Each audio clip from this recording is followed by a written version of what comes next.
Hey, I have been thinking about the paradox of being human.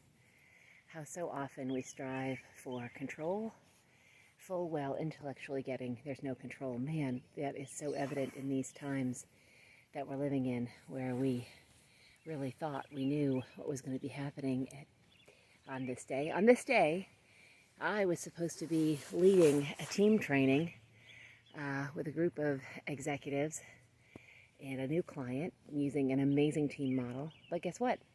Instead, I'm here talking to you, walking the dog, and that's fantastic. I love talking to you. I love walking the dog. I just think that this paradox, this how we relate to, how we deal with uncertainty is such a big part of our creating an intended life and our internal state. And I want to just hop on and give you I don't know, just share some thoughts about that very thing. And I have a client who talks about it as being above the line and below the line. When you're above the line, you're in a good space, you're in a good headspace, you feel like you've got some comfort with how life is going, your life is in flow, things are good.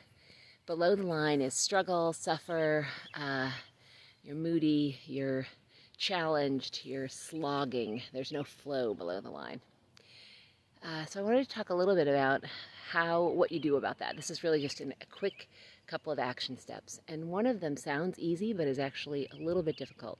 So the first thing that you need to do when you notice that you're not in flow, that you're not in your happy place, whatever your language for it is, when you're not above the line or even at the line, notice how it feels. What's your body telling you?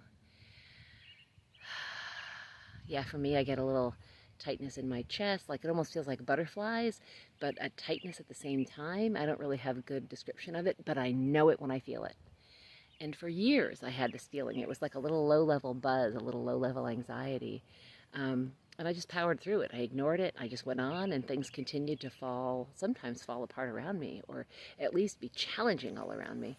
Now I know that as soon as I feel that, my only job is to get curious, to stop and say what's going on. And there are very few. There's a story that a lot of times we have that we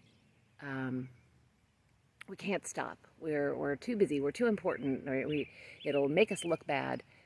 I'd like you to challenge that, because the truth is, there's actually mad respect for people who say, "Hold on, I need a moment. I need to listen to what's my internal conversation." And even if you're not saying that out loud, I can call you back in 5 minutes. Like, your only job in that moment is to stop, breathe, and get curious. What's going on? My question is always, what's got me? Yeah, there's another dog playing catch over there, so he has to bark. Hey, leave it, please. So I invite you to stop and ask that question. What's got me? Oh, I'm afraid that because this client called that there's something wrong and I might not have done a good job in my last conversation with them, or they're upset and are going to want an appointment tomorrow. I don't have any appointments tomorrow. Or for me, often what gets me is something personal. One of my kids is upset, something completely out of my control, by the way, back to the top of this recording.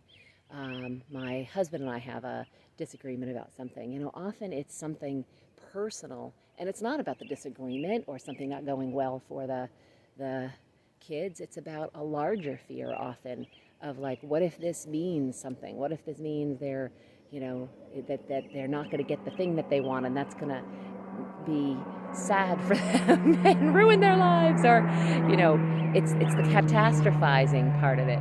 Wow, I think that's only like the second plane I've heard in a week, and of course it's flying over right now. Anyway, I just invite you to stop, notice, ask what's got you, and get back to the present. Breathe your way back, and stay with it until you get above the line, until you feel like you come back to flow. Sometimes you can do it quickly. Sometimes it takes a little writing or meditation. It really takes asking that question and coming back to the present. And sometimes it takes action. Sometimes it's like, oh, what there is to do is pick up the phone and call that client.